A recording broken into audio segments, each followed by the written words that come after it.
वैष्णवी हगवणे मृत्यू प्रकरणानंतर चारही बाजूनी सर्व पक्षीय महिला नेत्यांनी महिला आयोगच्या अध्यक्ष रुपालीताई चाकणकर यांच्यावर टीका करायला सुरुवात केली आहे. त्यांचं म्हणणं आहे की जर वैष्णवीची जाव मयुरी यांनी ज्या वेळेस या हगवणे कुटुंबाविरुद्ध तक्रार केली होती, तिला मारहाण झाली होती, तिचे कपडे फाडले होते, त्यावेळेसच रुपालीताई चाकणकर यांच्या महिला आयोगाने कडक कारवाई केली असती हगवणे कुटुंबावर, तर आज वैष्णवी जिवंत असती.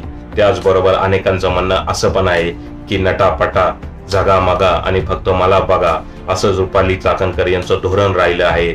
आणि ते पार्ट टाइम महिला आयोगचे अध्यक्ष आहेत, ते इतर वेळेस पक्षाचं काम करत असतात. त्यामुळे महिला आयोगच्या पदावर त्यांचा राजीनामा मुख्यमंत्र्यांनी घ्यावा अशी मागणी रोहिणी खडसे जे त्यांच्या विरोधक आहे यांनीही केली आहे. त्याचबरोबर करुणा मुंडे यांचं म्हणणं आहे 35,000 महिलांचे तक्रारी अजूनही पेंडिंग आहे महिला आयोग